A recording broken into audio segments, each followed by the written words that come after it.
Welcome into the JP and Hack Show, part of the Field of 12 Media Network. This is season 1, episode 4. We are presented by our partners at BetRivers Sportsbook. I'm Joshua Perry. This is my guy, Christian Hackenberg. We were having a wonderful conversation before we got started up here. I'm like, man, we got to save this for the show because there's so much to dive into. But Hack, how you doing, man? I'm good, brother. Back again. This is getting to be like a circle it on the calendar day, man. It is. I never thought I'd say that about an Ohio State guy, but I'm telling you what, man, you're wearing on me. You're wearing on me in a good way. So this is awesome. This is a good thing because we really didn't know each other before we got started up here.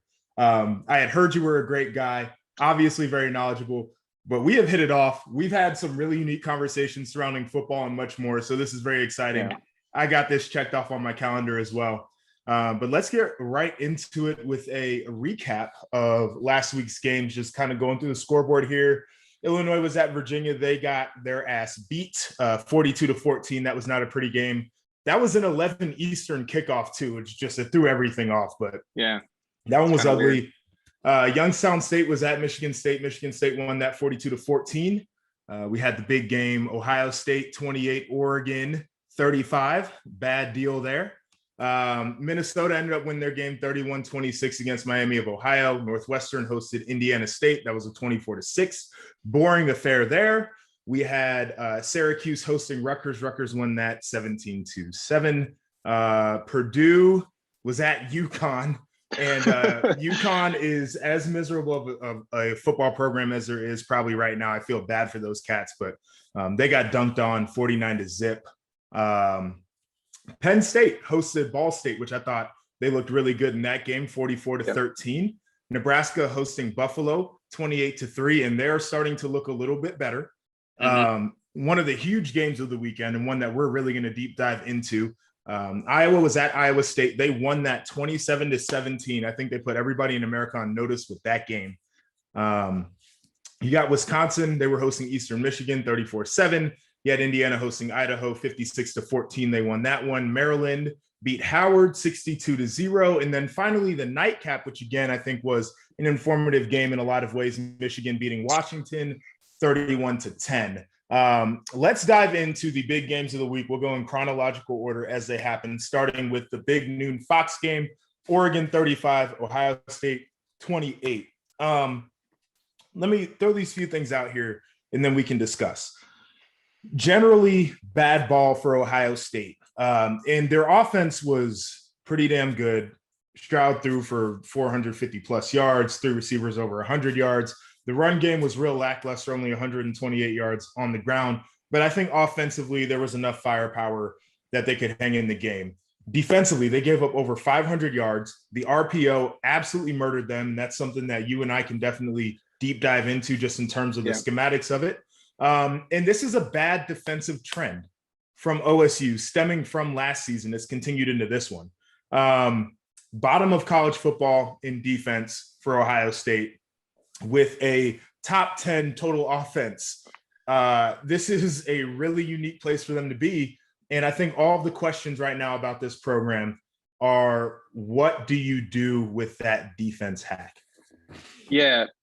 It's just weird, man, that we're even having this conversation because you obviously know I'm preaching to the choir with you, but the Ohio State teams that I played, I mean, they were a two-headed monster. Like offensively, they could put up 75 points in the blink of an eye, and defensively, it was just really tough to get in rhythm and stay on schedule. So it's a really unique situation going on up there in Columbus right now. And I think this year it's even more accentuated due to the fact that they have a young guy pulling the trigger.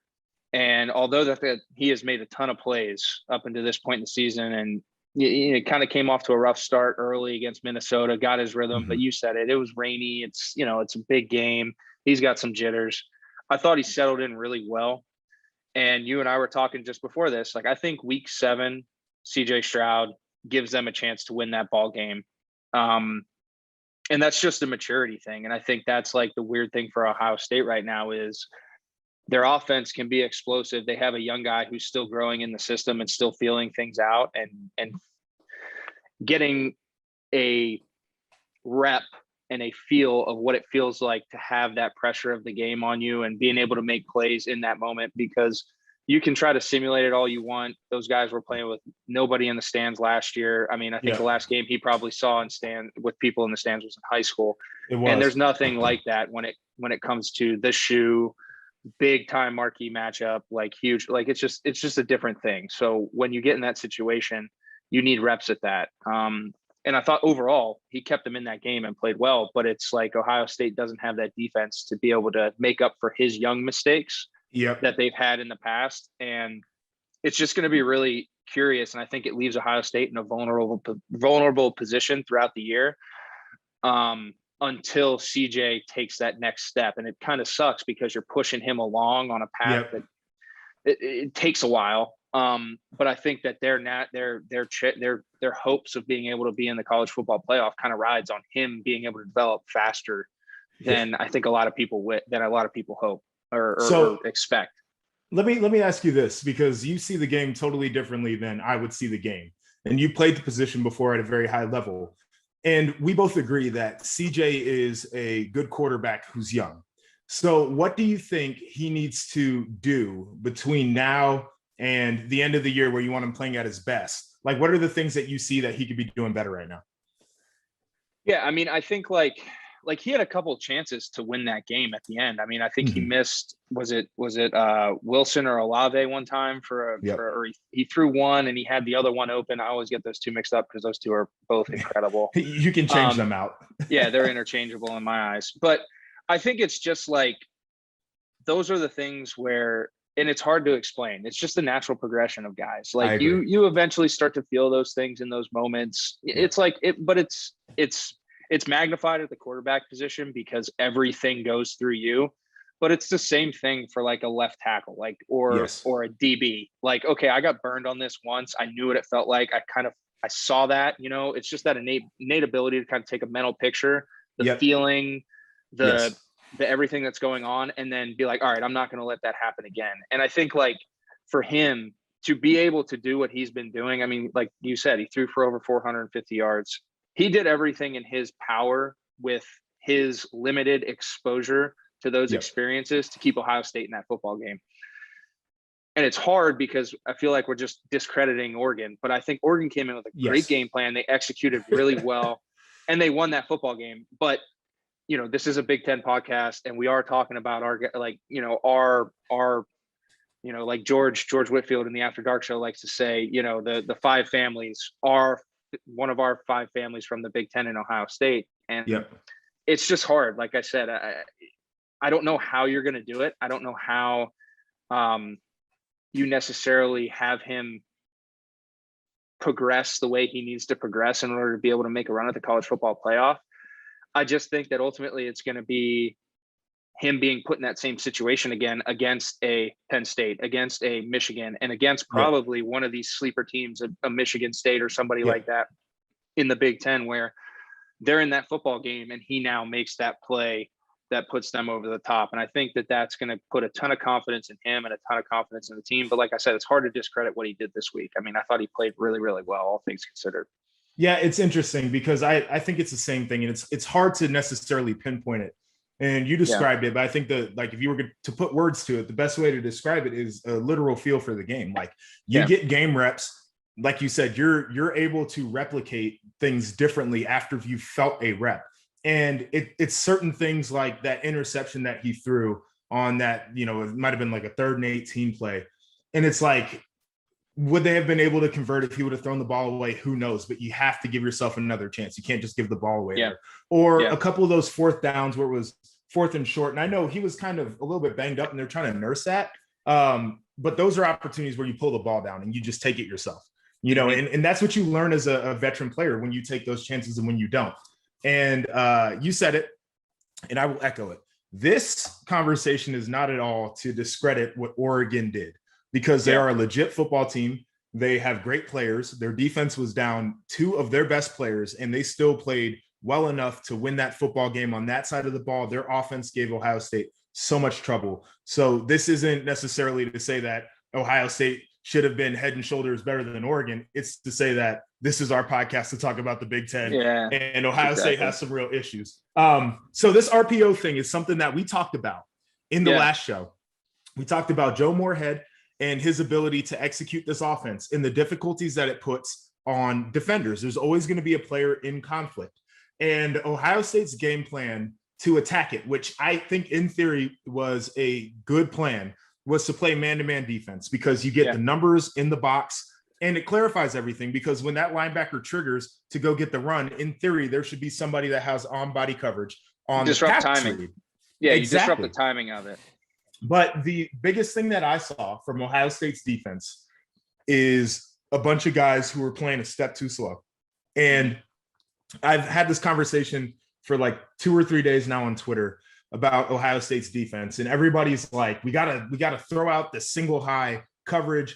It's too hard to play. Seattle was doing it, and then they lost a bunch of guys in their secondary, and they started going to a too high safety look just to change it up instead of playing all cover 3 and all cover 1. And my response to that is multifaceted. Number one, Ohio State had some really good players in 2019 when they first started running that defense. They had those same players in 2018, and they were running a multiple defense, but it was a lot of too high safety looks, and they were trash. So I'm really not trying to hear that Ohio State doesn't have the personnel for it, because they had the personnel for it and were running a system that people want to see, and sucked at that. So we can throw that out of the conversation. Number two, and it's the thing that I mentioned before, I don't necessarily think the game plan was bad. I don't think there's anything wrong with the scheme technically. What I think exists right now is a disconnect between coaching and players not trusting what they see. And that's the hardest part about playing a defense that aggressive is, number one, they don't necessarily disguise or don't try to show anything different. They are who they are. But when you're going to be like that, you have to be fast. You have to be aggressive. You have to trust what you see, because any moment where you're lacking, any moment of indecision becomes a big play for the offense.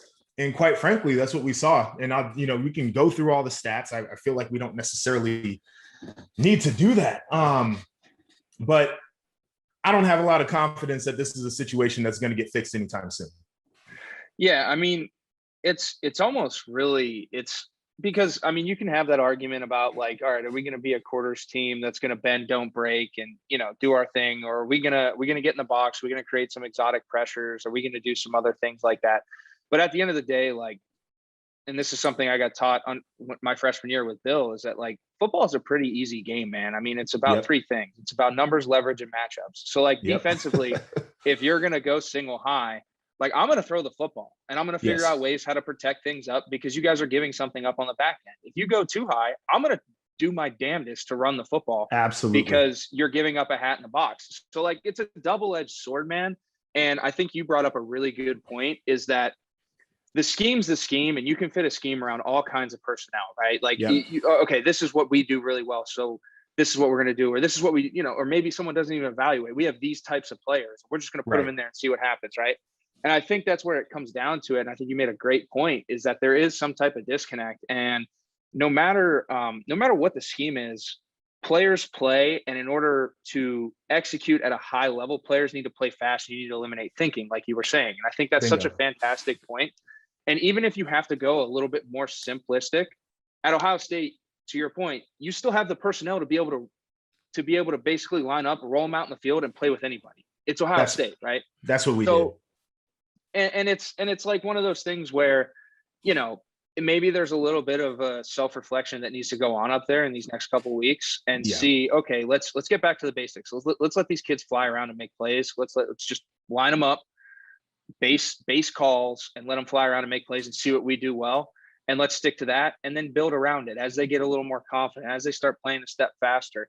Now you can start throwing in some of those exotic 3rd and 8, 3rd and 10, 3rd and long type blitzes, where you don't feel like you're giving up a vulnerable shot because you're going to hit home on it, whatever it may be.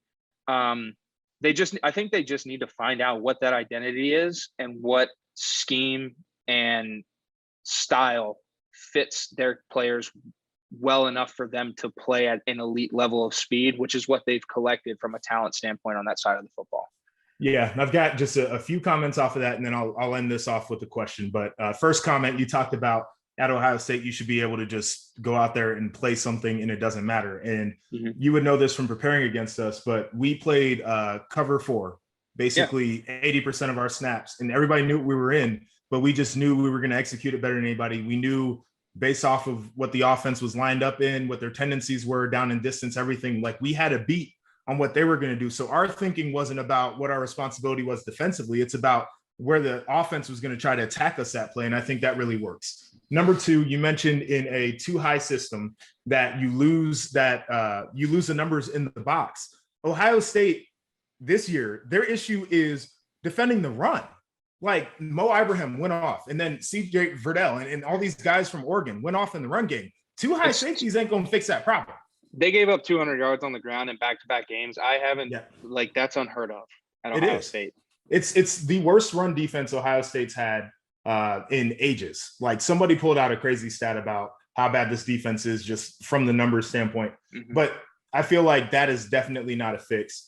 And then my final thing is people are clamoring right now in Columbus about how we don't have a Chase Young type player. And I agree with that, but also you played 2 teams that are RPO teams, and every play they basically block it as a run. So those guys can't get off. And when you don't stop the run, you can't force those 3rd and long situations where you can pin your ears back. Ohio State had 1 tackle for a loss in the game. I think the bigger issue is not the pass rush. I think the bigger issue is that guys aren't playing aggressive and downhill. So they got to get that sorted out. My question to you before we move on to our next game, that was an awesome one, is where do you view Ohio State as of right now? Are they a team that you think can still win the East and go to the Big Ten championship? Is this a team that still has a chance to make the Final Four and be a playoff team?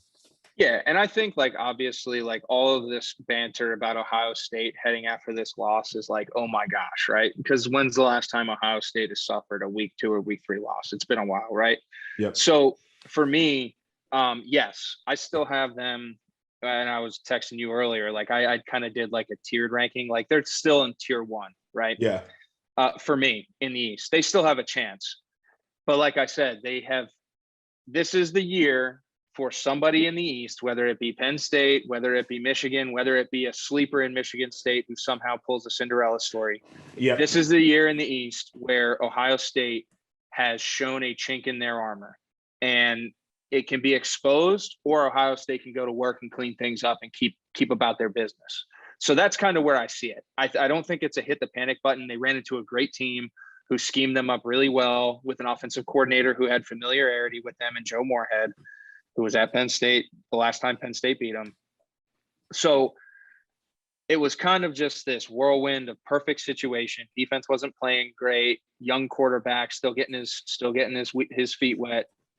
It was just this perfect situation, and I'll give credit to Oregon, move on, and let's just keep plowing forward for Ohio State throughout the season. And you still have a chance. You still have a shot at this. It's not a write it off, throw the season out, we're done type scenario. And I think it feels that way, but I don't really see it.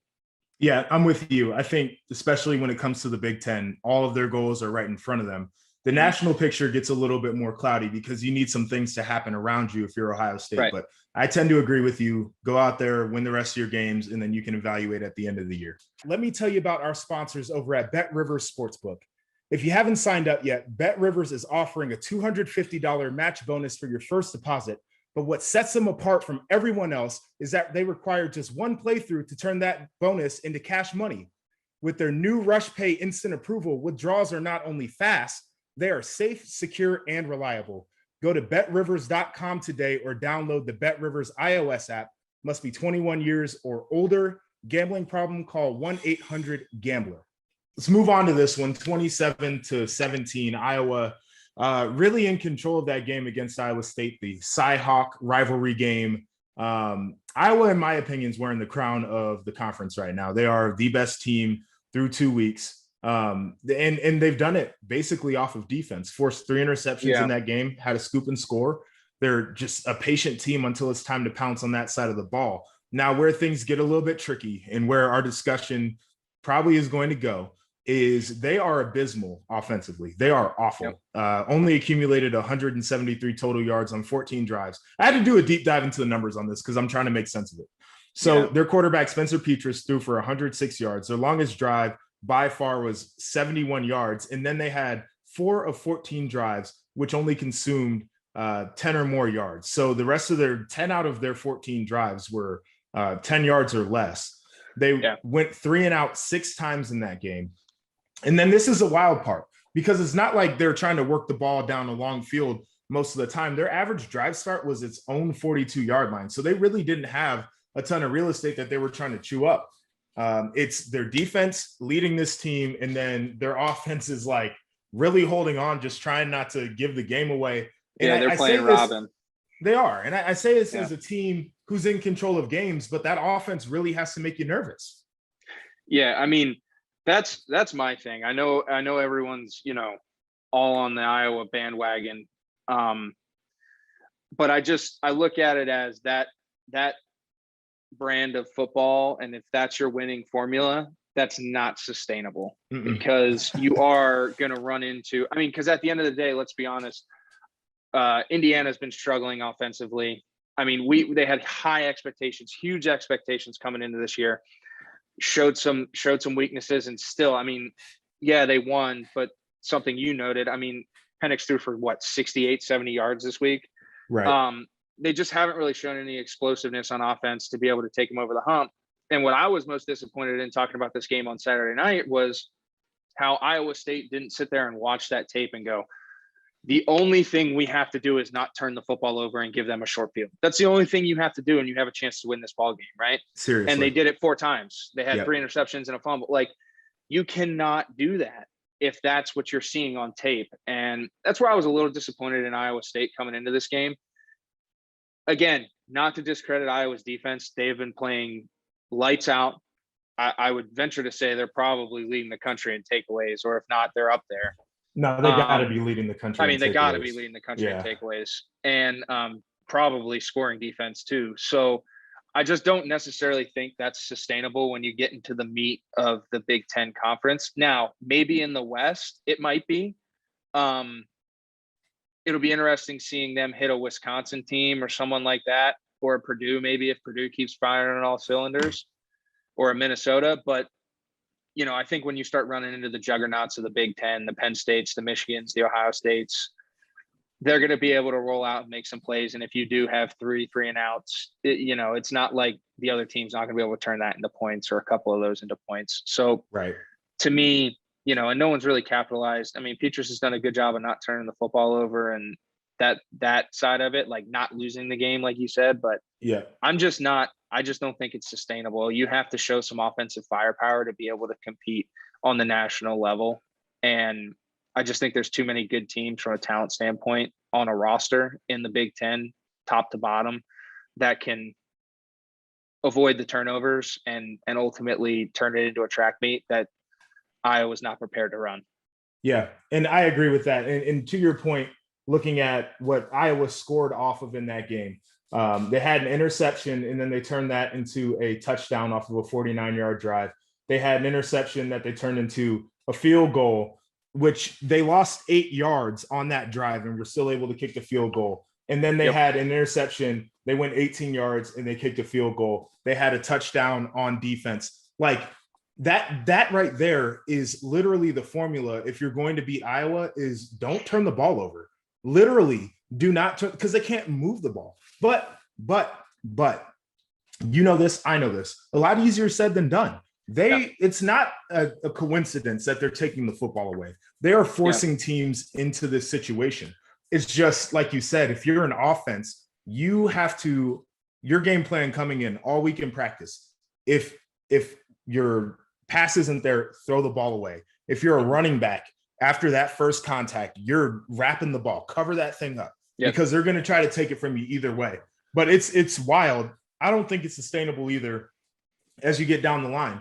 But what I will say as a former defender is this is refreshing as hell for me to see, because people have talked about how defense is dead. And this is an example, at least up to this point, about how defense can literally keep your offense going. Yeah. And I think that's a great point. And everyone's been all on the flash and putting butts in seats with, big points and big stuff like that. But My grandfather said it. He was a coach for 30 years. My dad, everyone in my family's been around football. I've heard it since I can remember. It's an old adage, but defense does really win you games. And even though it's changing, the ability to still play sound defense, even if it is a shootout, a defense that can create some turnovers is big. The only thing I think Iowa's lacking is the ability to even be in that shootout in the first place. They're playing with 22s, not some big boy Abrams like the guys at Ohio State. You know what I mean? I get it. And they really haven't seen a team that has the versatility. When you have a three-headed monster at receiver, they haven't seen any of that yet. So like I said, it'll be interesting. It'll be a good thing to watch, but it is good to see, that brand of Big Ten old school. Let's rock 'em, sock 'em, play some defense type football. Yeah, and I think it's a smart point that you just made. I'm not exactly sure the offenses that Iowa's gone up against are going to be ranked as the best in America come the end of the season. But you take all of that out, you have to play what's in front of you. You have to play the opponent as they are, and they've capitalized on that. So I'll be looking out for them. You got to tip the cap. I've got a lot of respect for that team. Final game that we are going to look at in the rear view, it was the nightcap from the weekend in terms of the Big Ten. It was Michigan's game. They were hosting Washington. They won that 31-10. If I could say, it was a thorough beatdown, just domination from the jump, controlled the game. Washington was only able to rush for 50 yards. They threw for almost 300, but they played behind for the whole game. So that kind of explains that stat away. Offensively, Michigan's mentality was be physical, run the ball, 343 on the ground, including 171 from Blake Corum. And that was an 8.1 average per carry, which is just wild. And then 155 on the ground from Hassan Haskins. Will say that I think Michigan, out of all the Big Ten teams, has had the easiest start to the season because they haven't had that big matchup early on. And I say that as Washington was supposed to be that game, but they got beat by an FCS team. Obviously, we see what their struggles are. Put that aside. I evaluate this team as physical, a defense that can run, and a team that's really gaining confidence, and that is absolutely dangerous. Very dangerous. And I think that third point's the biggest one of the night, or with regards to speaking about Michigan, is I don't think Michigan's played with a ton of confidence in a long time. I think they've rolled out there. I think they've been tentative. I think they've been like, oh, we're pretty good. I don't think they've ever had the confidence of like, we're ready to play for a national title. And I think you can kind of see that in this team. And I may be over exaggerating a little bit, but speaking in a very hyperbolic state right there. Yes. But, I think they are a very confident team, and I think that's going to bode well for them moving into the meat of the Big Ten. And we'll see how it plays out. But I think this is the best Michigan team we've seen in a while, and I think they're really putting things together. Yeah, I tend to agree with that. And you also look at their head coach in Jim Harbaugh, who's a guy obviously that people had a ton of questions about this offseason. He took a pay cut in a deal basically that eliminated most of the buyout money. So it was very tenuous for him. You felt like the seat was getting pretty hot. And even in his media availability on Monday, he seemed like he was really loose and he seemed like he was having more fun than he's had in a while. And I think that's really important for a team. It's just, I guess my question is, we have to wait a little bit until they get into the meat of their schedule to make a definite decision on what this team can be. I've just got a feeling right now that the intangible of that confidence that they have is going to take them a long way as they get into the meat of the schedule. I couldn't agree more. Could not agree more. And I don't think there needs to be expanded upon anymore. I think that's a great point, and I completely agree with you. All righty. Let's transition into the segment 2. We've got power rankings. So Hack and I did these a little bit differently. He's got a tiered system of how he wanted to put these teams, which I think is really good because it can give you context into his thoughts without trying to make a definitive decision on teams in week 2, which my dumbass did. And I think that's a fool's errand, but that's how I like to operate. So I'm going to let Hack go first on his tiers, go through all of them. And then I'll go kind of 1 through 14, what my thoughts are. And then we'll have a discussion about it. Yeah. So I broke it up East-West. I think tier 1 in the East really right now is Ohio State, Penn State. Ohio State obviously had their huge out-of-conference matchup this week. They lost, but like we touched on earlier, I think that it doesn't really hurt them. I think the team from a talent standpoint is still where they are. I think Penn State, They had a huge matchup with Wisconsin, won that game. We talked about that too. Didn't really show everything I wanted to see offensively, but I think that can be credited to the fact of as much turnover as they've had up there in Happy Valley as of late from an offensive philosophy standpoint. And I think this week is a major chance for them to put a big stamp on something if they can beat Auburn. And really everything's pointing towards them being able to, and you can talk to this point. Just a first whiteout they've had in 2 years with people in there. The place is going to be nuts. And I think it's going to be an interesting point. Then I kind of moved to my tier 2. And the only reason I have Michigan in tier 2 right now is because what we talked about. I think the teams that they beat, granted the Washington game was supposed to be a little bit more of a stamp for an early season win if everything worked out from Washington's standpoint, but it didn't. And then I have a surprise. I think Michigan State's look fantastic. I thought they beat a great Northwestern team. I think they're kind of going back to the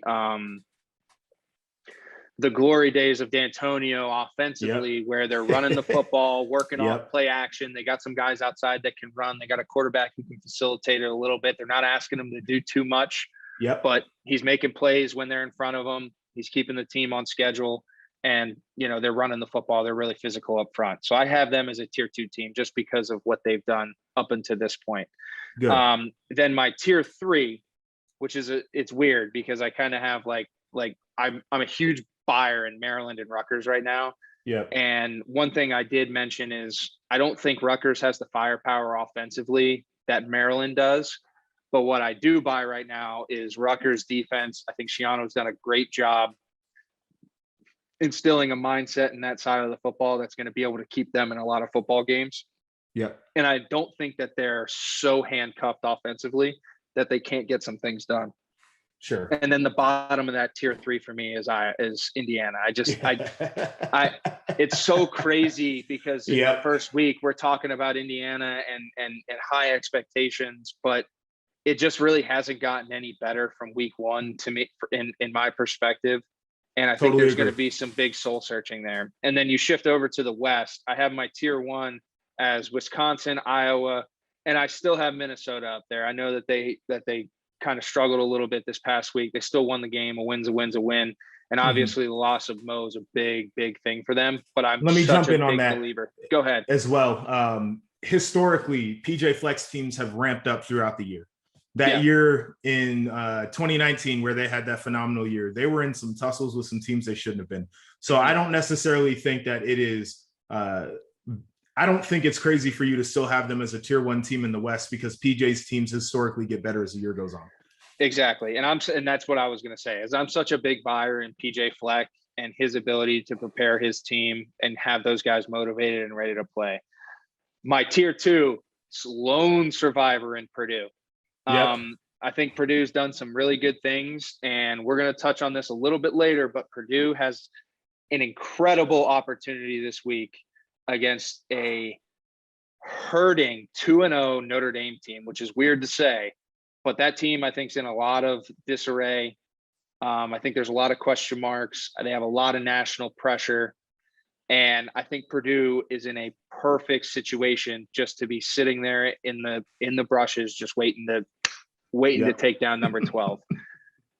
I'm not saying it, but that's what I'm saying. I think they're in a good situation to do it. And then my tier 3 is Illinois, Nebraska, and Northwestern. Illinois obviously getting throttled by Virginia isn't a good look. I did watch that game. I think Virginia did some things really, really well, and it's hard to take credit away from them. And they got a good quarterback.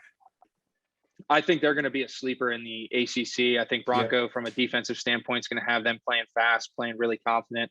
And as long as that quarterback keeps not making mistakes, they're going to be a sleeper team in the ACC. And then Nebraska and Northwestern. I think Nebraska has some upside. Northwestern, to me, has just disappointed on the defensive side of the ball, which is uncharacteristic of a Pat Fitzgerald team.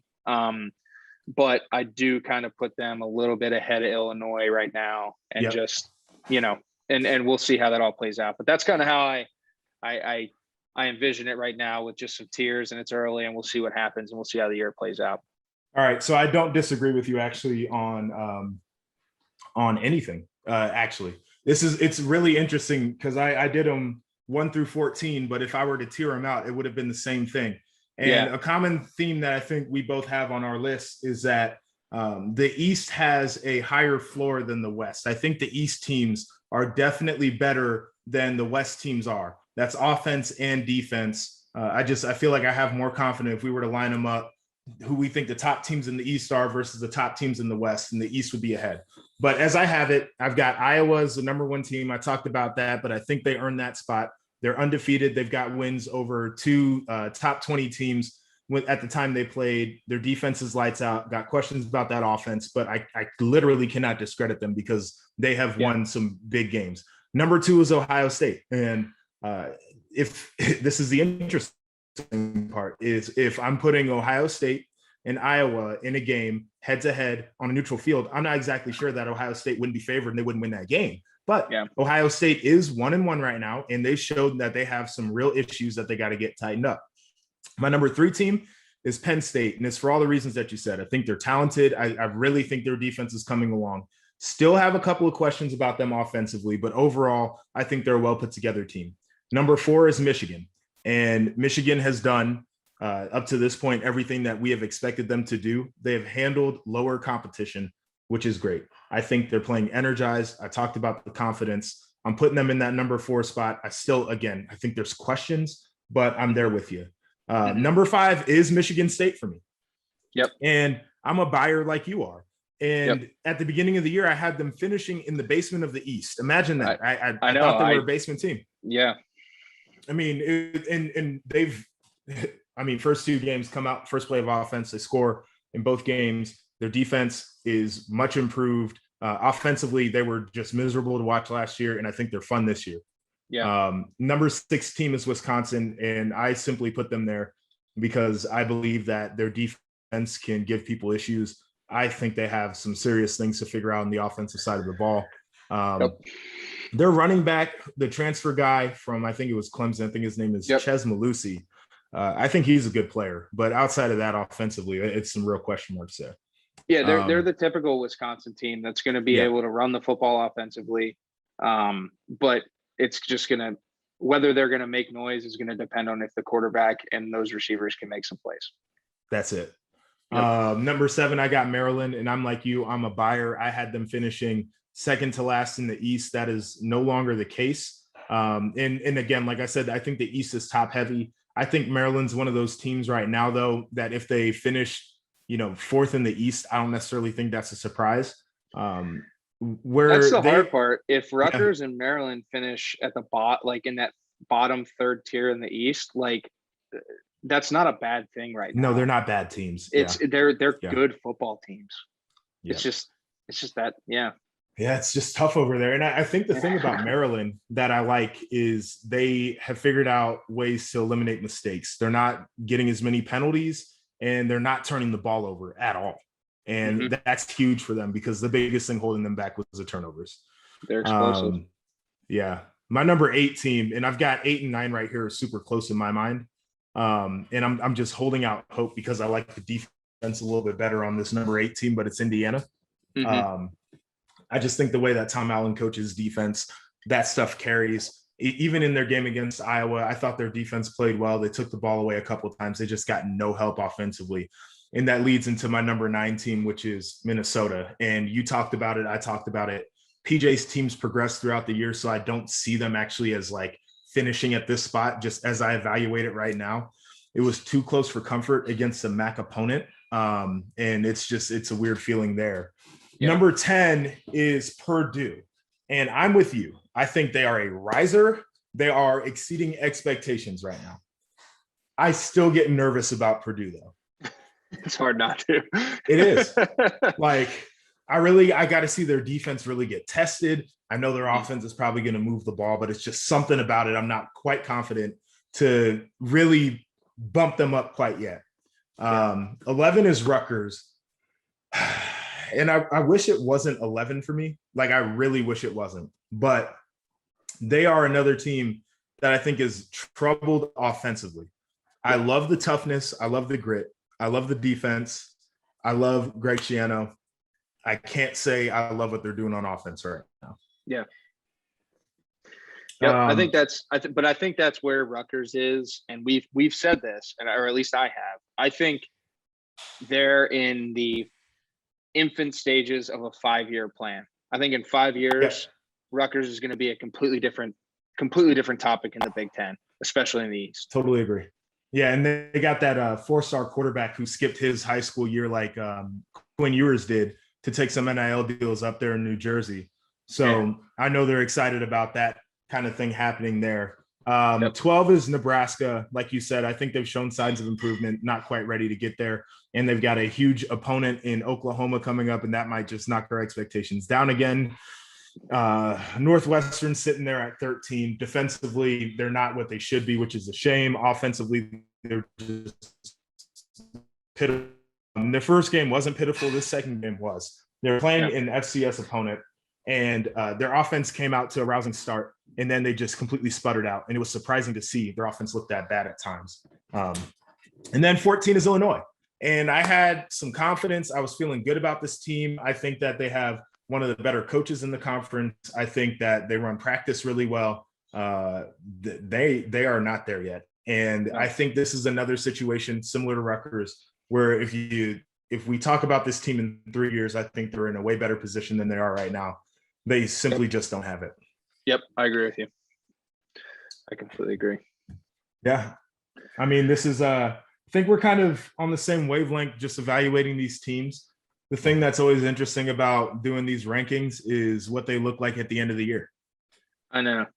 And that's the hard part. You know, I think you categorized it great. I think Illinois and Rutgers, due to the fact of their head coaching hires, are in positions to make pushes, but they're not quite there yet. You know, we've talked about Nebraska. I just think there's so much turmoil right there. And Frost has had that opportunity where he is really in that 3rd, 4th year of what's supposed to be kind of his like complete overhaul. And it just hasn't come to fruition. And then I think just Northwestern's in their typical cyclical role of up and down and contender, contender basement that they go through. But that's tough. That is tough up there. So from a recruiting standpoint, but it'll be interesting, man. I mean, I think that East is as strong as it's been, especially with a strong Maryland. And if they can get one more in Rutgers, I mean, that's going to be a tough. Michigan State keeps doing what they're doing. That's going to be one of the best conferences, I think, in college football. I agree. The bottom of that division is pushing the top, and that's all you could ask for. And it's going to be competitive. I think it's really going to be exciting. And I agree with you. We might look back at the end of the year and we might talk about the Big Ten East as one of the more competitive divisions of college football, and that's exciting for us. Yeah. I mean, they might beat each other up, which is a shame, on a national level. But I think they're on track. For sure. All right, let's get into this segment 3. We've got our week 3 previews. So we'll start it off with your team. Penn State is hosting Auburn. Penn State is a 6.5-point favorite at home, thanks to our partners over at Bet River Sportsbook. All right, so just my initial thoughts. I think they had a good showing against Ball State. Mm-hmm. I think this is a game that will define how we talk about this team. I think this is a narrative-defining game for Penn State. Yeah. And I don't think it's one of those ones that's like at a neutral site, and they have a lot of variables that don't really play into what's going on the field in their favor, as I touched on, with it being a whiteout, a night game. That place is tough as hell to play at. I mean, I couldn't even imagine being a guy in there on the other side of the football. I've been there. It's the most electric away environment in college football, in my opinion. It's bonkers. And to me, this team has a feel of the 2016 team with Moorhead coming in there and getting in a rhythm, and they lose early to Pitt. they're in some slugfests with App State and some other people who they shouldn't be in slugfest with. And then they have that signature win against Ohio State, and they beat Minnesota before that game in like Cinderella fashion, the last 2 minutes of the game. And then they get rolling. I think that offensively, based on my conversations with Yurcich, and I think where he's come from and the type of mentality he has, I think it meshes really well with the kids that are at Penn State right now. If they win this game, I think they have the ability to have that snowball roll. And then, like I said, really have a chance at the East this year and putting themselves in a really good position to be able to make a push for a college football playoff spot, which is ultimately what Coach Franklin's been trying to do up there for the past few years. Yeah, I don't disagree with anything that you just said right there. And I think this team, their advantage right now is I think their defense is clicking early. Yep. They were communicating against Ball State. They had a pick six in that game. It's all the things that you want with the team that I think is in transition offensively. It's for the defense to really I don't want to say carry things, but to really lead the charge, if that makes sense. And so you're right. Like, you get this win and you do it convincingly. And now we're talking about Penn State as that team that is rising to a level of college football playoff contender. They'll have to win their games in conference. It's going to be big, obviously. But I mean, if this is a game that I think really sparks all that off. Yeah. I mean, Auburn hasn't played anybody yet. They've played nobody. I think that's a great opportunity for the defense. And then this stat, which I just saw today, Bo Nix is like 10 touchdowns to 10 picks in away games in his career. So I think that feeds and bodes really well for a Penn State defense to be opportunistic, create some explosive plays early in that game, momentum shifting plays early in that game that will take that environment to a different level, create some short field opportunities, let the offense get in rhythm and score. And now you're talking about a steamroll of Auburn. And if you steamroll an SEC team in that situation, it's going to be hard not to talk about it. And I think you hit it. Like, this could be shifting for the direction of the program, like earth shattering for the direction of the program heading into the rest of the season. Yeah, I'm with it right there. We'll switch over to one of the other big games in conference. You've got Indiana at home versus Cincinnati. They are a 3.5-point home dog. To me, this feels like a little bit of a do or die moment for Tom Allen's team. We had high expectations coming in this year. I don't know if they've lived up to them. Obviously, that game against Iowa would say they haven't. This past game against Idaho, it's like their defense was good. They had a 56 banger, but they had 2 special teams touchdowns. And Michael Penix only threw for like 68 yards. They had an offensive total of like 338, which is not very good. And half of their scoring drives were under 35 yards. So they were working with the short field in that game. Cincinnati's a well-coached team. They've got some dangerous athletes. I like their quarterback play. Love the defense over there.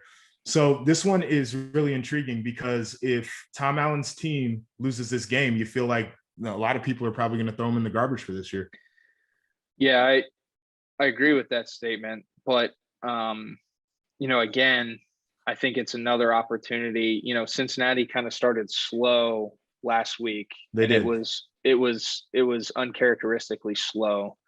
And obviously, you can't, last week's last week, this week's this week, but you're only as good as your last game in this business.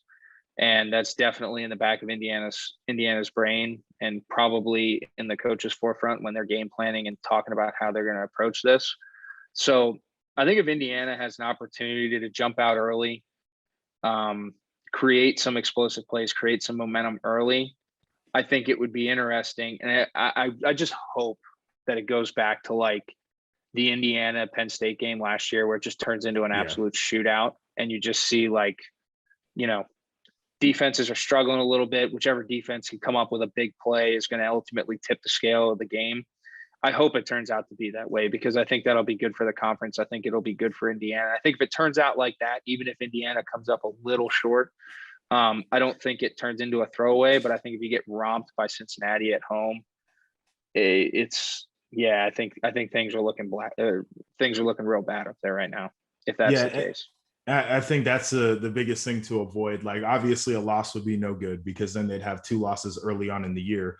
But if you lose big, then that's when the real questions Yeah, are being yeah, asked. And quite frankly, like, my confidence level in Indiana's defense is still pretty high. And I talked about that right. earlier. Offensively, man, I don't know what to do with this team right now. Like, Yeah, they don't run the ball very well. Their quarterback it's almost like he's not completely over the rehab and the injury process, which is tough. hmm, So really just trying to figure out what this team is going to be. yeah. Well, we'll see. We'll see on Saturday. Yeah, we will. All right, 2 more games left. We've got Michigan State. I think, is this an away game? I didn't look this up, so that's bad on me. But they've got Miami, and they are a 6.5-point dog. Now this is a really interesting one. Yep. We've talked about games that are turning points. This is another turning point game to me for Mel Tucker and his squad. It's a thorough turnaround from what they did a year ago. Transfer presence is apparent. Kenneth Walker, the running back, obviously they got a bunch of other guys who are transfers that are playing well. You can see that Mel is doing Mel things. And when I was at practice, I don't know if I shared this story on the podcast yet, but like, he coaches everything. Like, he is on the guys. He's coaching players. He's coaching coaches. He's coaching interns. He's coaching analysts. He's even fussing at the video guy for not putting the right music with the video that they put out on Twitter. Like, everybody's getting coached there, and you can tell. This Miami team, on the other hand, they got their ass handed to them by Bama in week 1, which most teams would. But then they turn around and they get into a real tussle with App State. And this is not to say that App State is a bad team, but Miami should not be tussling with App State. The way that they were previewed in the beginning of the year, absolutely not. And like, you would think that that's a perfect opportunity for a Miami team to say, all right, hey, we got our doors blown in week 1, but you know what? We're going to come out and we're going to show like, hey, it didn't affect us. It didn't hurt us mentally. Let's go take care of business and keep things moving. And they didn't really do that. And I think the one thing that you hit it on is like, Michigan State's, from a momentum standpoint, Sparty has all the momentum in the world heading into this game. And I think that, yes, on a little bit of a lesser scale, not necessarily to go into the, national picture, but to go back into the, hey, Sparty's been in the basement for the past few years. We're back and we're ready to be a player. I think that a win like this would kind of give them that opportunity this year to go in and have some confidence and even more momentum heading into the meat of that Big Ten schedule, to make some noise and possibly, knock a Penn State or an Ohio State off and cause some real disruption in that side of the conference. So that's where I kind of see it. I think it's a circle game for them in terms of momentum moving through the rest of the season. And that'll be the interesting thing, is if they can pick up a win, what happens after that? Because you're right. Like, it puts everything out in front of them. And so that'll be something to definitely watch for. This final game, and this is one that you brought to our attention, because I'm sitting here going through and, I've got my games listed off, and I'm, I should be better because I literally work for the Big Ten Network, but like, I'm not necessarily checking for Purdue early in the year. And you said, hey, now wait a minute. Purdue is going to be at Notre Dame. And Notre Dame is a very sloppy 2-0 right now. And Purdue is really hitting an electric stride. And so now we have this game where Purdue is at Notre Dame. Notre Dame is a 7-point favorite. But you think, and I think, that this could be the upset of the week. I agree. And I think to everything that you just said, I think Notre Dame is a sloppy 2-0.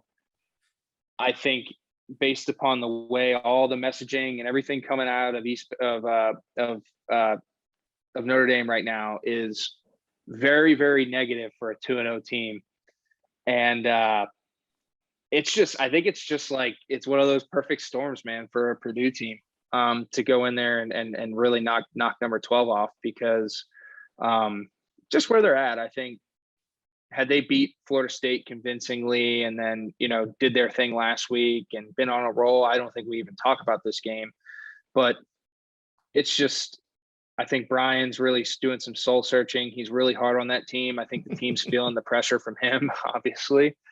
And I think Purdue is one of those situations where they have absolutely nothing to lose because of the expectations, and they could go in there, knock a Notre Dame off, and I think that mixes up a lot of things too, because I think traditionally speaking, that Notre Dame, they play that independent schedule. It's usually really heavy, and if they make it out unscathed, they're usually a team that is going to be like, all right, we got to put these guys in the college football playoff, right? Like the teams they schedule, it's ridiculous. So now they haven't necessarily performed when they get there, but that's neither here nor there. Let's talk about this.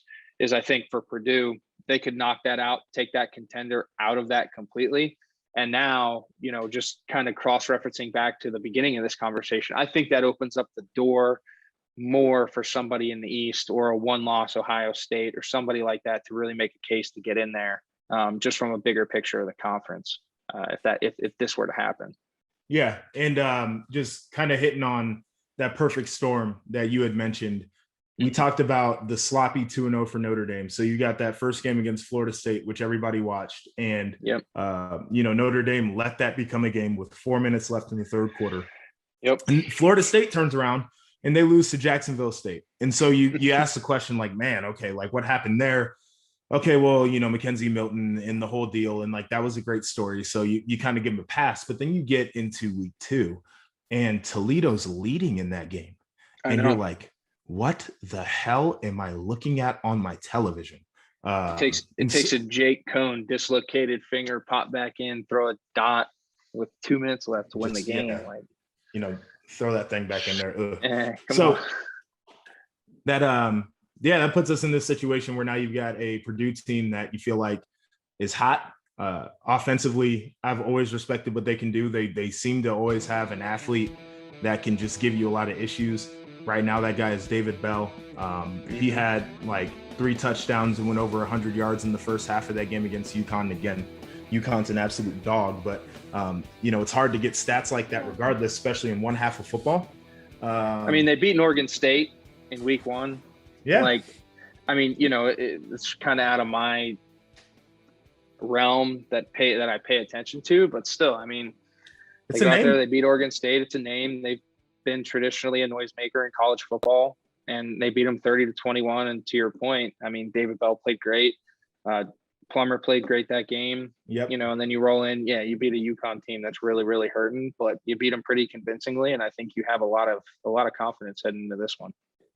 So no, that'll be a definite good game. I think we got some great ones on the slate per usual, and we'll be back at this next week to give you all the news and notes and breakdowns that you can handle on Big Ten football. But this is the JP and Hack Show, part of the Field of 12 Media Network, Season 1, Episode 4, again, presented by our partners over at Bet Rivers Sportsbook. I'm Joshua Perry. That's my guy, Christian Hackenberg. And we will be back again next week. Stay tuned.